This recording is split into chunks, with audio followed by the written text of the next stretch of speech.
Hello everybody, and today we are at the International Test Pilot School. Today we are going to meet some test pilots. They're going to give us a tour of a BO-105 and tell us what it takes to become a helicopter test pilot.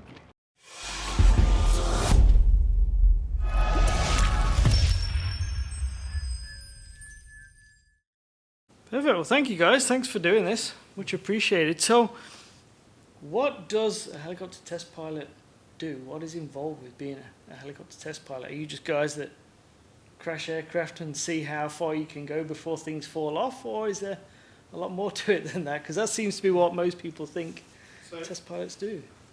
The test pilot qualification gives you a lot of privileges in that you're basically qualified to fly any aircraft and do any type of flying. Mm-hmm. But really what we're looking to in the helicopter test pilot, it's all about the management of risk, the understanding the engineering, and then providing changes to compensate for a problem with the aircraft. Okay. So we will provide guidance. Now, everyone focuses on the test pilot themselves, but actually it's a team that makes it up. And on the flying side of the team, you'd have the test pilot and the flight test engineer. Okay. And even they're supported by another group of engineers who are helping with the design, the changes, mm-hmm. the understanding of the aircraft, pulling it together, and then it goes into layers and layers. So it's just the pointed end that is the test pilot and flight test engineer. So when you normally go flying, then you'll be flying, and then Martin, you'll be sitting next to him running the evaluations and experiments, I'm assuming, and looking at the data? Well, there are many aspects to it. One of them is, in fact, running the instrumentation. But the other aspect is basically directing the flight tests so that the pilot can concentrate on the safety of the flight, the execution of the maneuvers, and the test engineer will be calling up the test point, validating the quality of the test point, making sure that we have the right data, and acting as a full-fledged crew member, which means good coordination, good communication, making sure that we are in a right and safe position at all times. So as a flight test engineer, are you a pilot too? Most of the flight test engineer will also have some flight qualification. I have a pilot license myself too, but generally they come from an engineering specialty that has to do with aerospace or structures or instrumentation. Okay, so the test pilots then are not just for like developing a new aircraft with a manufacturer. You're there to develop equipment and procedures and... So any changes to an aircraft, so when an aircraft is first designed, the test pilot will fly it, and that will be some of the experimental work they'll do. That or a new technology. Right. So we cover that. We also cover elements called developmental flight tests, which is where we're expanding the envelope. We're checking that the equipment on the aircraft works correctly. Mm-hmm. And then you go to further stages where the change, it might just be a small change. A company has decided to put a new camera and mounted a camera on the side of the aircraft. Yeah. Now that camera, we can assess the camera itself, the ability of the crew to operate the camera, but depending on the positioning of the camera, it might change the handling capability of the aircraft, the qualities of how it flies. So we do an assessment on all of those elements. Okay then, so as a test pilot then, you can either work for the manufacturers or you can work independently? No, so most test pilots will work either as contractors towards the manufacturer, with the manufacturer, or here we're part of the school for the test pilot training, and also we can cover other elements of test flying, because all the people here are very experienced test pilots and flight test engineers. So I'm assuming that for being a test pilot, it's not a job that you can do straight out of flight school. Like if somebody, a student came out of flight school and like, I want your job, yeah. What does it take to get from kind of coming out of flight school to being a test pilot? So generally the two of the main criteria for the pilot is you have to have about 750 flight hours, of which you'd expect over half of that to be as pilot in the command. Yeah. You need to be at above average piloting ability, generally above average to exceptional piloting ability to do it. We don't have time to train people to fly the aircraft. We don't teach that. We're training them to become test pilots, and we do techniques which are close to the edges of the envelope or are very difficult to manage. And that flying has to be second nature, because getting an aircraft to fly a hard data point is one thing, But whilst you're there, you've got to record all the data, understand what the aircraft's doing, and make an assessment of how it does it. Yeah. So the other part you'll find out is most of the test pilots have got either an engineering background or a science background anyway. Like a degree kind of thing? Quite a few. Most of the test pilot schools will look for people with degrees in the military or have a very strong background in science and technology. For flight test engineers, I think the degree up to master is essential item, because although the test pilot will go into an element of depth into the engineering, the understanding the aerodynamics, the flying qualities, the flight physics, the flight test engineer will go into even further depth of that to help understand it. So that's why it becomes a team. Yeah, I got you. So if somebody wanted to become a test pilot, like, right, I've got to get my engineering side, I've got to be good on my hands and feet, like how do they actually get to become a test pilot? So the majority of test pilots in the world are ex-military test pilots. So they've done lots of flying within their military types on, they've done their operational tours, etc., before they even get close to being selected. Yeah. Then they're selected and put through one of the test pilot schools, of which we are one of them, to get their qualification. Then they will go back to their military organisation and flight test activity for that military organisation. The other method is going through the company-sponsored basis, whereas you aim to join as a pilot within the company. You then would get towards the flight test department, and from the flight test department you'd be looking for them to sponsor you to go through a test pilot school. There are still a number of individuals who have not been to a test pilot school who are very good test pilots. But that's an even longer process because you're trying to learn it in-house. You're only learning about the stuff you're doing or the company's doing at that time. To really get the full experience and to do it comprehensively as quickly as possible, it's really, you want to do the 1 year's course, and that needs a lot of sponsorship, and it is a lot of money to go through a test pilot school. So it's a full-time, you enroll and you go through for the year and then you graduate and then you are basically a qualified test pilot. We qualify people as different levels of test pilots. So at this school we can qualify people as the EASA qualification, a category 1, which is a very civilian level test pilot qualification. We also have the graduate course. Our graduate course is more focused towards the military test pilot qualification. And within the graduate course we also have a capability for people doing the course to undertake a Masters of Science during the course as well. Okay. So there's a lot to learn. There is. But basically, since test pilot training started in the early 40s, we're now at the principle we're trying to squeeze probably about 2 years worth of knowledge into someone in a year, whilst getting them to fly all the techniques as well. So you've got to be a dedicated one to be a test pilot then. So how much of, I think I was talking with one of you earlier, but how much of the actual job is flying and how much is preparation and report writing? And because I'm assuming the flying is just the tip of the iceberg, right? Depends on the program. It's probably within a hard flying program, the flying was probably less than 20%. Really? Yeah, the reporting, the preparation, the meetings, the understanding, the explaining, it just takes up a lot of our time. So if you want to fly lots of hours, test pilot is not where you're going to end up. But people coming here into the test pilot community normally have all the flying experience already. Yeah. So why do people become a test pilot then? Is it because of like the engineering and the science behind it, or?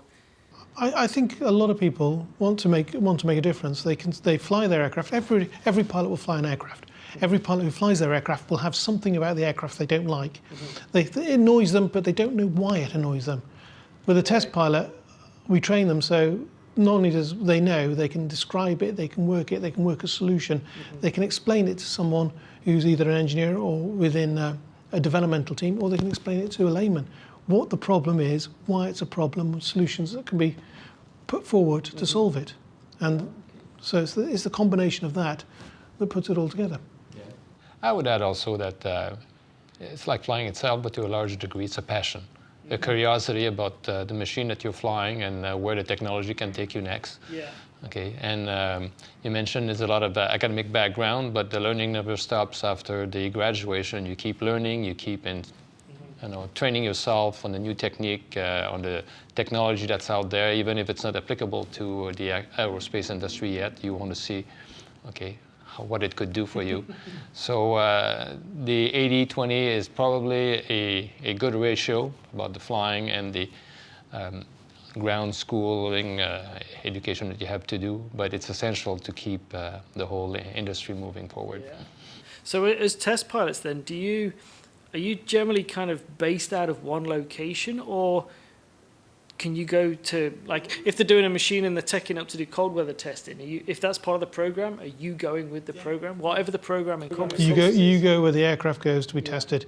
You find the environment that you want to test in. So for cold weather, for icing trials, Canada is a very good place. I've done icing trials in Halifax. If you want to do some performance trials to work out how good the performance of the aircraft is, for a helicopter you might take it to a hot and high situation, somewhere which is a high altitude, with the land is at high altitude and it's a hot area. Yeah. So where the aircraft needs to be is more important.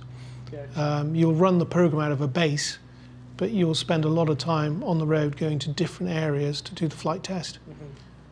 And that's for the testing that you do with your own employer. But we find that we're a community of nomadic expert, moving where the new programs are. People that are working here have worked for Bombardier, they have worked for Gulfstream, they have worked for Airbus, they have been in the military. So their passion takes them where the next challenge is. Okay, and that's what gives this school in particular such an international flavor and such a wide berth of expertise. Yeah, and do you find that once people have become a test pilot, that's it, they stay test pilot for the rest of their career? I'd say just majority probably will remain test pilots all their career. Some people will do the test pilot course, will do their flight test activity after that and realise that it's not for them, and they may choose to go and fly on the airlines, or they'll fly somewhere else. Yeah. Because that's really where they want to be. They want that stability. They need that kind of idea. I think the ones who continue to have the inquisitive mind and enjoy the opportunity of flying and trying new things will stay in the community. Yeah. But once you're a test pilot qualified, you're a test pilot qualified. You join the Society of Experimental Test Pilots, the Society of Flight Test Engineers, and is that a global accreditation? So the societies, the two societies are global, worldwide, which we get there. But the qualification, once you're qualified as a test pilot, is a global qualification to be used anywhere. To fly in Europe, you do need to have an EASA license flight test rating, which is one of the things that we do. It's why we do it at the school as well. Yeah. So our graduates can fly anywhere in the world up to experimental level. Generally, most of them will probably fly developmental flight test, but they have been qualified to fly anything. Yeah. So long as you've got the actual pilot license to fly in that country, you can be a test pilot. Yeah, anyway. As long as you've done the training and you're qualified, yes, as a test pilot. Some people like to call themselves test pilots, which is not a bad thing, because some of the people who are doing some interesting things on the smaller scale, some of the activities going, they are testing because they are the first ones to do something. Yeah. So they have they are pilots who are testing, but to be a fully qualified test pilot is quite a broad qualification, which is why it takes a year's course to learn. Yeah. So the test pilots that are at, say, Airbus and Bell and Leonardo, are they qualified test pilots, or are they just their in-house kind of test pilots? The majority of the ones I know are all the qualified test pilots and graduates of a test pilot school. Yeah. One or two may be in-house training, but to train someone in-house takes a long time and a lot of work. So there's a very limited number of them. Yeah. So basically, for most civilians, then they've got to try and get on with one of the manufacturers, try and become one of their in-house pilots, doing run-ups and things like that, and then. Well, if you were doing it from a civilian world, you'd probably come in and try and do a Category 2 test pilot qualification first, which is about a 24-week course, and then from then, staying civilian, you'd then go into the Category 1. And you do that as an additional course add-on. Yeah. So that would be in the region of another 12 to 14 weeks. And these are ones you obviously want to be sponsored for because of the cost? It's the cost. If you are rich enough and your pockets are deep enough, you can obviously put yourself onto a course, because then it is an element of cost. But for an individual, why are you going to pay that cost unless you have something to use that qualification for? Yeah. Whereas where the sponsor comes in, they're sponsoring you not to give you the qualification, they're sponsoring you to do the flight test activity when you return. And we touched on test pilots working for industry, but let's not forget also we have a number of test pilots and flight test engineers working for the certification agency. We're talking about FAA, we're talking about Transport Canada, EASA. Those are the test pilots that will eventually fly the certification flight with the company and ensure that everything meets their requirements. So basically that'd be like Airbus comes out with a new machine. Their test pilots have flown it and say, yes, it's good to go. Now they've got to go and give it to the FAA, EASA, Transport Canada for them to kind of rubber stamp it, say, okay, you can use this in our country. It's actually safe. So you build the evidence casebook, and you take that evidence casebook, and then you have to do some flying to support that. Mm-hmm. So it's a constant way. If you think about it, what we're trying to do is make aviation safer. Mm-hmm. So our duty is to make it as safe as possible. So our job is to go into the new places, find the horrible points, Mm-hmm. and then make sure nobody else goes there. Yeah, basically, this is where you need to stop. Yes, stop. And that's a lot of the flight tests that we've done. Mm-hmm. Is you go towards the limit. You may be cleared to limits that the aircraft will never get cleared to again, Mm-hmm. just to find out just to prove the aircraft's safe if someone goes past it or someone makes a mistake. But really, it's to draw the lines, to provide the limits, to provide understanding how to prioritise training. Mm-hmm. So do you find it to be a test pilot, then you've got to have a lot of courage, because you've got to push yourself to, I suppose, the points that are pretty uncomfortable at times. It's not so much courage, because we think about it. With safety and safety management is such an important part of a test pilot. So we don't go and fly to the edge of the envelope straight away. We work out with the safety aspect. What's the aircraft going to do? We understand the aerodynamics. We understand it. We've researched it. We will apply a limit. We'll go to that limit, see how it works. Then we'll go to the next limit. Then we will slowly get up until we're finding that the difficulty level has been raised. Mm-hmm. Or there's something shows up on the flight test instrumentation where there is a reason for a concern that we can see coming very shortly. Mm-hmm. So although it seems from the outside it looks like it's courage, from the inside it's planning, Mm-hmm. forethought, and that's one of the reasons why. And the other reason is that's why we have to select people who have a higher level of ability in piloting, because we cannot take that bit for granted. Mm-hmm. Yeah, flight test programs are so expensive now that unbridled courage is not the prime quality of a test pilot or a test crew anyway. Mm-hmm. It's the judgment, okay, being able to analyze everything that can lead to a mishap and being able to mitigate that so that when you fly, you're confident that you'll come back and that you will get the data. Okay, Adam, do you want to give us a tour of the BO-105 here? What's where, and Absolutely. almost like how you go through almost like a start of, Yeah, absolutely. So this is a BO-105M model, so military model from the German military.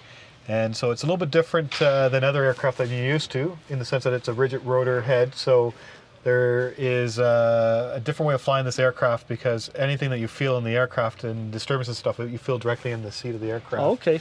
And in the response times, so if you're flying a 206, you put the input in and the aircraft slowly starts to roll. Mm-hmm. This aircraft, you just have to start thinking that you want to go in that direction. The aircraft is immediately going there. Oh, wow. As you can see when you fly or you see the Red Bull Yeah. demonstration. So it's the same aircraft as that. So it's fully aerobatic. It has dual hydraulics that are pressurized, which is quite rare for a helicopter. Right. So it's designed so it could go inverted and those things. We don't fly it that way, Yeah. but it is capable for that to occur. Oh, okay. So going over the aircraft, this is a slightly modified aircraft. You can see wherever we see an orange, that's for flight test. Right. So we've changed that over. But otherwise, the aircraft is a standard 105, except for we've added a new display for basically our ADS-B display we have. Okay. So on the sides here, we have our flight test instrumentation, which shows us our control position. So up here, we can see where our controls are at any time. During the flight, we can know where they are. And we can actually run strip charts to look at our accelerations and other things that we do for flight test as a test pilot. Okay, so are they linked into sensors within the airframe that the school Exactly. has put in, or is that just come off the standard?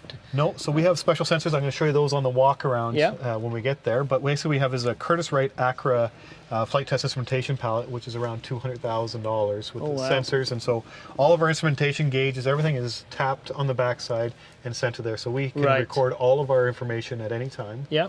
And at the end of flight, we can look at it again. But also, we have a telemetry antenna on the bottom of the aircraft, which then we can send back down to here, and we Yeah. can do real time look at the aircraft and how it works. Okay. So going over the aircraft, it's a standard instrument cluster, as you can see. So our attitude indicator, our altimeter, our VSI, and our compass. So those are all standard. Airspeed and our torque. And so we have two engines. So they're basically the Allison engines, the 250 C20B engines. Right. These ones are a German separate company that makes MTU that makes these ones, but it's Right. exactly the same engine Yeah. as an Allison or Rolls-Royce that, Yeah. that you'd see in a Bell 206. So we have two of those aircraft engines on board, and we have just standard engine instrumentation that you would have like for any turbine engine. So we have our N1, our TOT, and then of course our oil pressure and our oil temperature.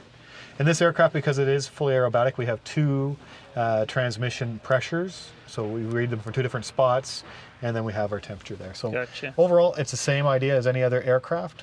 This aircraft does have an unusual gauge here. This is the MMI gauge, or the mast moment indicator.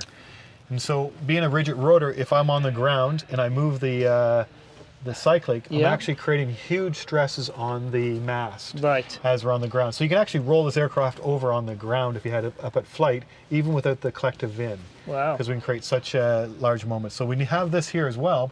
So when we're in flight, it normally sits in the green, and even when you're dynamically maneuvering Yeah. it, the aircraft follows underneath it very quickly, and Yeah. so the mast moment, the shearing on the mast is very low. Right. The issue is when you go to do a slope landing. So you Right. put one gear down, and now you've pinned it against the ground, Yeah. and you're starting to settle down. So the normal technique of keeping the rotor level, and as you're coming down, you keep that rotor level, and so you're creating this moment here. Yeah. With a rigid rotor, you can actually get to very high mast moments in that way. So that Right. way, we keep it level with the horizon as we're doing settling down. Yeah. But at some point, you have to kind of bring the rotor back towards it, so it doesn't Yeah. need to be all the way over level to the horizon in this aircraft. 'Cause Right. There's so much. So have Yeah, you got yeah. quite small angles that you can land on slope-wise? No, it's actually quite a good aircraft for that. It just means that instead of keeping the rotor level, Yeah. we'll allow it to come back out. Now, I Okay. can't remember the exact numbers. My apologies, but it's That's okay. around 8 to 10. Okay. So it's pretty standard. Yeah. And it might be a bit more fore and aft. Yeah. Past that, the standard aircraft, like I mentioned, the FTI, everything else, anything you see is yellow or orange, is our flight test instrumentation. And then down here is your standard, this is just electrical, so we have external power, and then we can run everything through here for that. Down the middle, we have just Garmin. This has been replaced, so we're just running a Garmin ICS, and we're running a Garmin transponder on this Yep. aircraft. Secondary radio is MGL. And then down here we have something that's kind of unusual, is called a shade and fuel flow.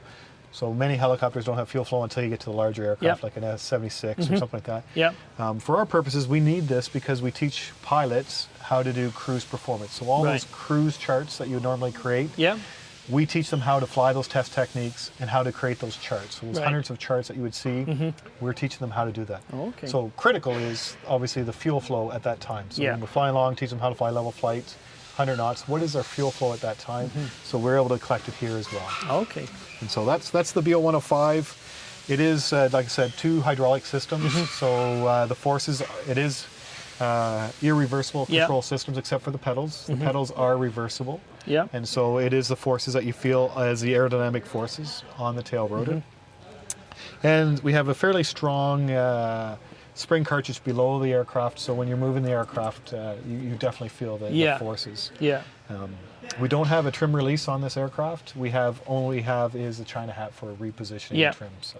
Just recent it. Exactly. With the let me get up here. With your throttles that you've got, is the engines on this, are they just a modulated start, or do you have a FADEC on these engines? Yeah, so these engines are very much, I think they're a Bendix start unit. So the FCU is a Bendix, so it's you basically, same idea. So up top here, and I never got to that, my apologies, That's okay. is, so here's our throttles here. We have 2 throttles, obviously. The starter is in the middle here. I have the circuit breaker pulled, so that's what you normally just press, and you'd hold it until you got to 58% N1, which is standard for all Allison C20 engines. So basically, you press it and you hold it, and then to introduce the fuel, you just have to move it a little bit forward. Yeah. And this aircraft has a lock, so this is idle position there. Right. So it's a military aircraft that's designed, so if you're out and you need to land, you can land, you put the throttles back to idle, they will stay there, they won't vibrate forward or back and shut off. And also on the collective, we have a bungee to hold the collective down. Yep. So as a military aircraft, you could land, put everything in idle, and actually physically get out of the aircraft, go do whatever you need to do, jump back in, and keep going. Gotcha. And so that's the idea. So there's an automatic spot there. So for hot starts, right, if you did this and you brought it immediately at 15%, you brought it up here, you're trying to fumble by holding this, press this button down, and there's a human factors issue of trying to press that button and bring it back off. Right. And so they recommend in the flight manual, you press, you hold, and you just bring it forward a little bit. Yeah. You wait till you get a good light off. Once you've reached your second peak on the TOT, then you're fine, then you just bring it to idle. Gotcha. And then you just release it. Yeah. So that's the idea. Yeah. Oh, So that's how the throttles work. Up here is the engine anti-ice for the aircraft, so that's your standard starter. Okay, so it's just It's a manual lever back to the actual valve itself. So So you're just electrically introducing- activated, it's just manual. So. and you're just taking hot air from the engine into the Exactly, the just feeding compressor. it to the forward part, Yeah. to the compressor section. Okay. To keep it, Perfect. The only other thing I could speak to on this aircraft that's a little bit different is you can see all the stickers. You may not be able to see it on there. But we have stickers all over here, and each sticker is different. It's kind of like the quick codes that you see that you use on your iPhone and stuff. But we have a special helmet that has a camera that looks up, and it sees this constellation of stickers, knows exactly what they are, so it measures your head movement. And so we have a helmet-mounted display that we can fly in this aircraft, that as we move our head, we can see, and it can give us our waypoints and stuff like that on real time onto our thing. So it's one of the things that we do as a bit of a exercise for the students is how does helmet-mounted displays work? How well are they? How can they help with head movements? What's the jitter? What's the rate of refresh? Yeah. That's one of the things we do in this aircraft. Oh, okay. Perfect. So like I mentioned before, that the BO-105 has 2 hydraulic systems. They're here, there's one above and one down here. And as I mentioned, they're fully pressurized. So to check the pressurized hydraulics, we've got the glass cylinder inside, which moves up and down. And that's how we check the hydraulics on the system. Here, the controls go straight through from the flight controls. So they're go coming directly down through under the Exactly. floor. They come underneath around the the floor, belly. and they come up, and they come out through here. And you see they're connected directly to the rotor head through here. Okay. We have 2 systems. Only one system is ever pressurized or being used at a time. So Right. normally when we're flying, we're using system number 1. If it drops below a certain pressure, then number 2 will automatically take over without any pilot input. And so basically we're pushing the rods here, and then they're going into the here, and they're being hydraulically assisted up to the rotor head. So again, it's fully irreversible, so we don't feel any of those forces when we're flying the aircraft. So from here, we've got the main transmission mounts. We've got 4 mounts up to the transmission. And then when we get up to the top, you'll see how much greater size the mast is compared to a normal helicopter, like a teetering helicopter. So that's for this part here. In the back, we have, again, 2 engines, the Allison 250 C20Bs. One on this side, one on the other side. The matched and mirrored sides. So on this side here, you can see the standard connection. Here's our fuel into the engine. And up here is our advancement for the collective. When we move the collective, it sends a signal to the FCU to allow it to know that, hey, we're going to need power, so start producing it now. And then it's your standard Allison engine with your standard pop-out pivots when you do the walk-around. So as mentioned, this is a rigid rotor helicopter, so there is no pivoted points on the rotor, so all the accelerations and everything are fed into the main rotor and they go down, and so it makes for a bit more of an uncomfortable ride than other rotor types, but it also, because it's a rigid rotor, you have instantaneous moments that you create, and hence you can roll. So basically when you're hovering this aircraft, you just think, oh, I want to move somewhere, and the aircraft starts moving before you even really feel it in the controls. And so as you can see, the mass is much bigger. So this is an aircraft that's 3,200 kilograms. So it's a fairly light helicopter, but you can see the robustness on the mast. So it's a standard. The 3 feeds up to the stationary swash plate, then up into your pitch links, up into the rotary side of the aircraft. right here, this is the shaft and this is the pivot point. So inside here we have a bunch of cylinder bearings Yeah. that allow the aircraft to change the pitch. Yeah. And it's actually lubricated by up top. You can see up the very top here, it's really hard to see, but we actually have a fluid up there that is fed down into the bearings, and then by centrifugal force, because the blade's turning, it goes back up into that. So it's continuously routing the oil through and keeping the bearings lubricated for that. So that's the only moving shaft up there. So The rest is all exactly. So this flex. is the shaft here, and so you can see underneath the number of bolts. So you know, you're used to the Jesus nut that's on top of most of the teetering head rotors. Yeah. This is it here. So you've got all those bolts here, and so you can see this is taking a lot more pressure than a teetering rotor would. Yeah. So you're dragging, your flapping is all just the flex in the root of the blade. Exactly. And so coming out here, this is a military aircraft, so it's designed to be able to be folded, so you can pull these pins and fold the aircraft easily. Moving out, and so this is basically, I believe it's fiberglass reinforced, and then the leading edge is the titanium. And on the side, of course, we have our the weights to get rid of the 3 per, I believe it is, on this aircraft. Oh, And okay. So when this is flying, these are pulled out like this, and then as the aircraft's flexing up and down, these will move up and down. And so there's a good video of that on the Red Bull website. You can always pull that up, and it shows these moving in flight, and it shows you what's going on with the I'll blade have a in look flight. at that. Well, there you go, ladies and gentlemen. Now you know what it takes to become a helicopter test pilot, what it involves, and what you get to do on a day-to-day basis. I'll see you next time.